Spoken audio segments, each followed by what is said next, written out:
Yo, what is going on, guys? Welcome back to another video. So if you've been following me for a while, you know that twice a year, biannually, I drop my top 50 players in the entire NHL list. I usually do it January 15th and July 15th. I'm doing a little bit earlier on YouTube, but you're going to see on Instagram and TikTok, it's going to start on July 15th. So I do it twice a year. I do it in the middle of the season and then about a month removed from the season once I can fully process my thoughts and revise the list. So we're going to go through it right now. Again, this is only skaters, no goalies. I'm going to have a separate top 20 goalie list immediately after this top 50 list. And when looking at it, I'm definitely factoring in this season the most. There are some exceptions if guys were hurt, if guys had just like apocalyptically bad shooting percentages, but still have solid underlying numbers. But for the most part, it's definitely mostly weighted on this season. I'd say like 65%, probably 20 to 25% on a year ago, and then the rest like prior seasons. But obviously for younger guys, this season and the last season definitely mean more. So we're going to look at it right now. We're going to start at number 50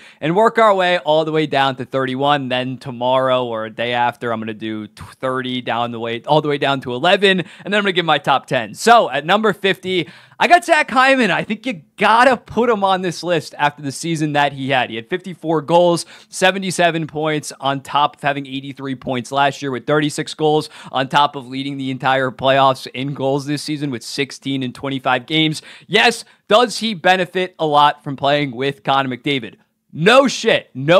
Playing with the best player in the entire world definitely helps boost his stats. But I think with any good first-line center, this guy would still be scoring 40 to 45 goals. He is the perfect just net front presence, five-tool player, if that makes sense, in terms of he just has a knack for scoring goals. He has a knack for scoring goals. He's a physical presence. He plays both ways of the ice. So although I agree that he definitely is scoring 54 goals because of McDavid, 54 goals, he was like third in the entire NHL. If you go just based on his stat line the past 2 years, he's probably a top 30 player in the NHL. So I think with that context taken into account, I would still have him here at number 50. And considering this year, he was like a top 20 player in the NHL when you just look at his overall production.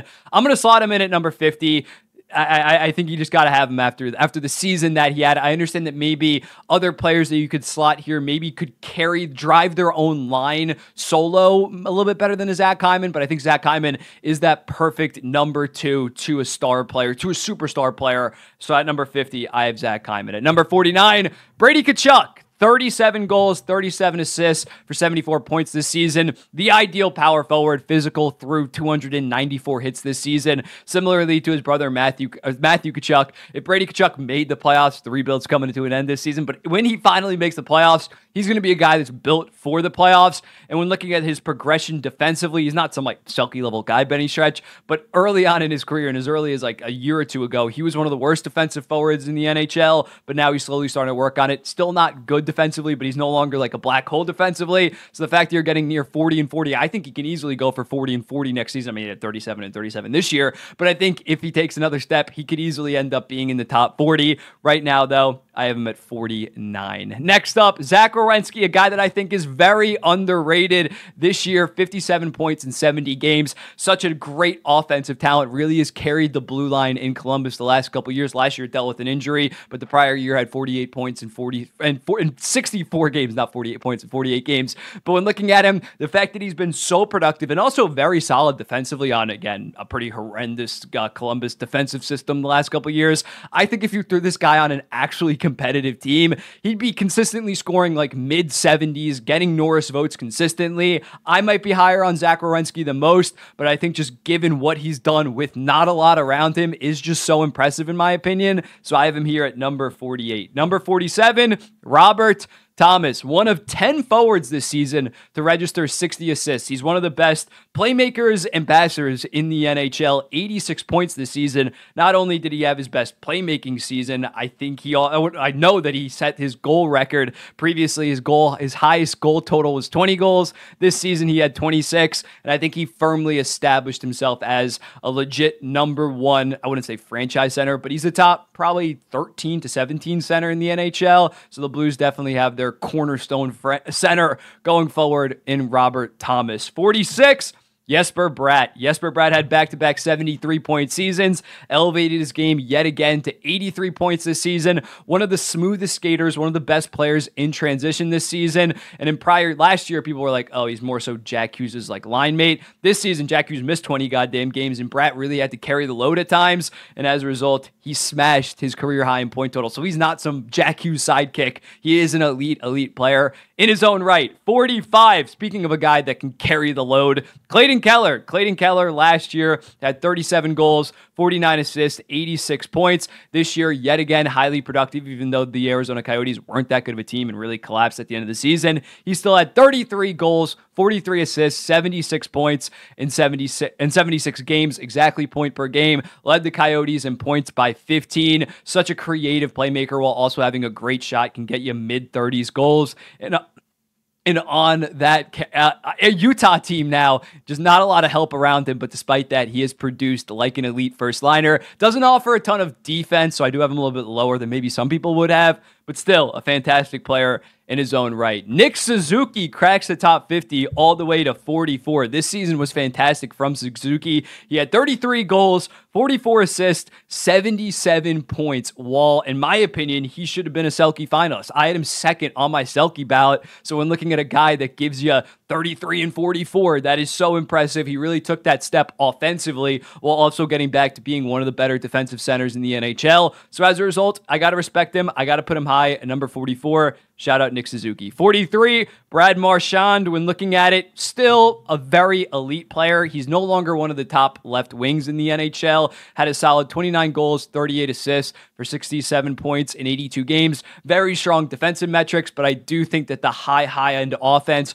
post those hip injuries that he had aren't quite there. So although still I would love to have him on my team, he's an absolute pest while still offering a lot of offense. I no longer can have him in that top 30 considering the offensive production has kind of went down a little bit in the last two seasons. At number 42, I got Matt Barzal. When looking at it, I don't think I'm being biased for this. He hit the 80-point mark, point per game on the dot this season. I think next year, a full season under Patrick Waugh, he's going to go for north of 85. One of the best skaters in the NHL, one of the best transitional players, one of the best players at possessing the puck in the offensive zone. He is so dynamic. His move over to wing was honestly very good. He's finally playing with another high-end player on his line in Bo Horvat, and as a result, he had arguably the best, I would say the best season of his entire career, even though his rookie year he did have more points.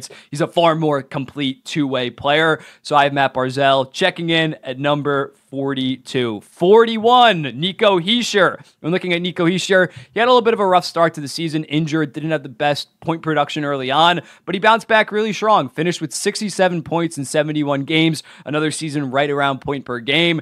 His defensive numbers did slip a little bit. This time last year, I had him like 29th or 30th because he was one of the best defensive centers in the NHL. He finished second for the Selke behind Patrice Bergeron. His defensive numbers did slip a little bit this season. I still think that they're going to bounce back. He's going to be one of the best defensive centers, but I got to put him here at 41, I think is fair. Going forward, he needs to bounce back in terms of his defensive, just lockdown abilities next year if the Devils want to be a high-end team, but the offense yet again shows up for Nico Hischier. 40, this might be controversial considering he had a bit of a down year, but I still believe in Tage Thompson.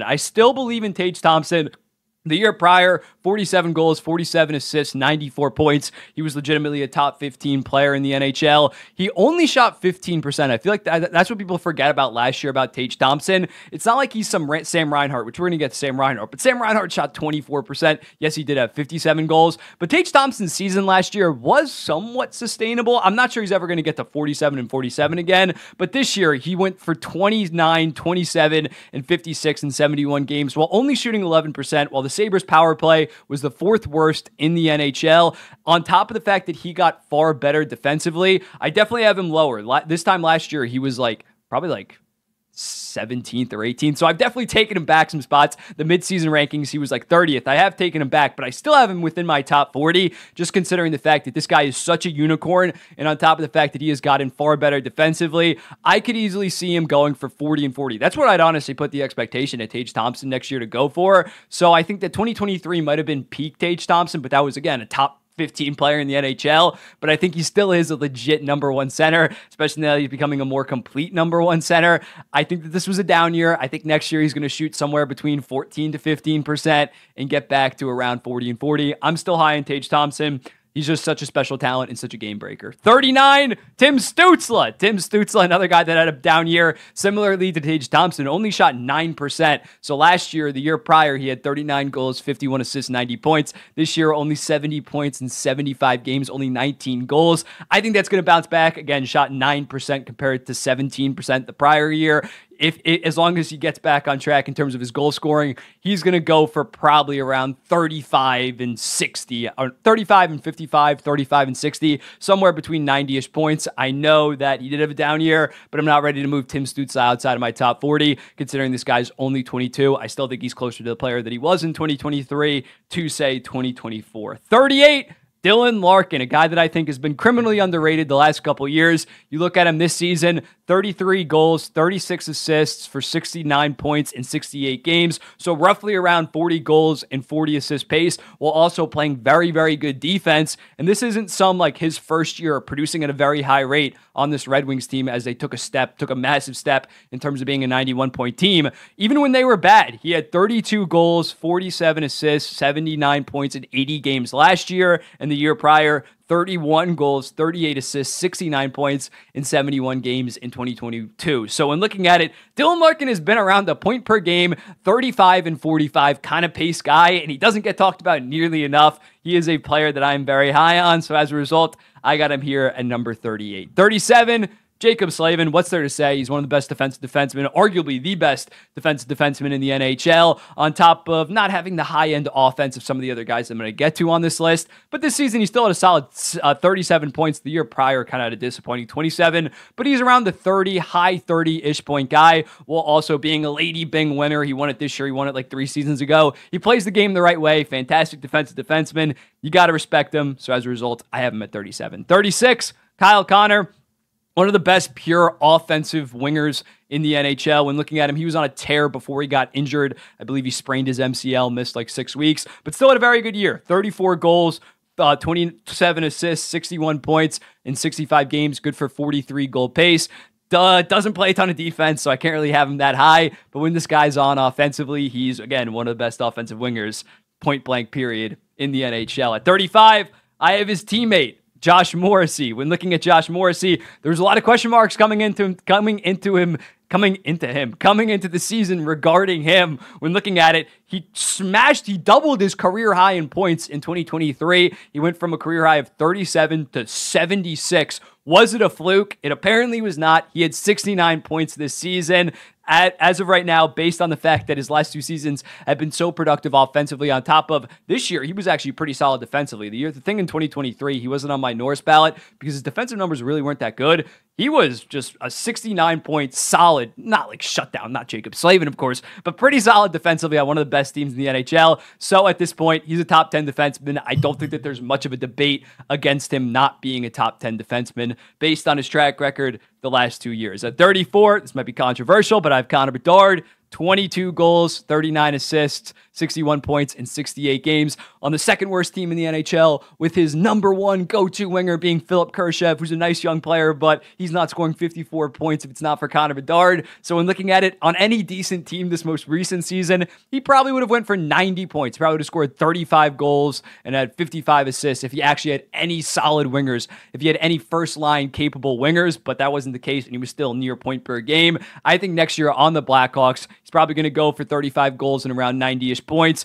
even on the Blackhawks, who still aren't that good of a team. Again, if he was on an actual good team next year, he'd be going for a goddamn 100. So when looking at Conor Bard, I know that his doesn't play a ton of defense. Chicago just thinks defensively overall, but I think the offensive talent is so undeniable with Conor Bard that I don't think it's ridiculous to have him here at 34th. 33rd, Evan Bouchard. He has fully arrived after having a great season last year. After Barrie got traded, he had like 19 points in his final 19 games, 17 in 12 playoff games. This season, 82 points, 32 points in the playoffs, and it's not just McDavid. He's brilliant offensively. He is one of the best. The Bush bomb at the blue line is fantastic. On top of, although Ekholm definitely boosts his defensive numbers to a decent degree, even his numbers away from Ekholm last year were very solid, were near the top of the NHL. So when looking at Evan Bouchard, I know that he, again, similar to Zach Hyman, would he be putting up 83 points if it wasn't for the Edmonton Oilers power play?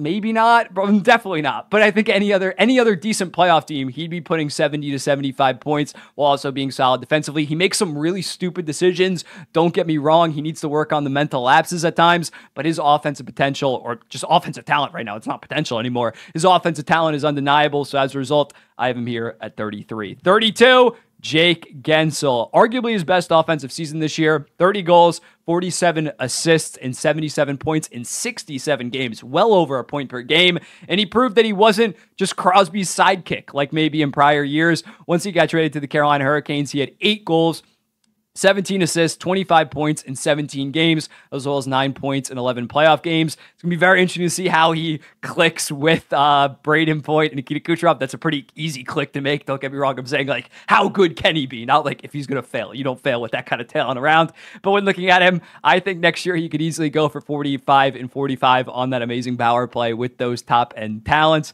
He's a great player. Not a ton of defense, so I currently have him too high, but I have him at a respectable 32nd. At 31st, last one for this part, I got Sam Reinhart. Again, like I mentioned before with Tage Thompson, he's not scoring 57 goals again. He's not scoring 50 goals. I would bet on him not even scoring 45 goals again in his career. He shot 24% in a contract year, but I think going forward with Sam Reinhart, you have a guy that can give you 35 to 40 goals, 85 to 90 points, while also being fantastic defensively. This wasn't just a contract year thing. He has been in the top 5 percentile of defense the last 3 to 4 years. And yes, he does play with Alexander Barkov, but so does Verhaeghe a lot, and his defensive numbers are not nearly as impressive. So when looking at Sam Reinhart, and Sam Reinhart was good defensively in Buffalo, he is just a fantastic two-way winger at this point with high-end offensive potential. We saw it in the regular season and the playoffs. So as a result, I think it is earned this 31st spot. Let's recap it all. Up first, 41 through 50.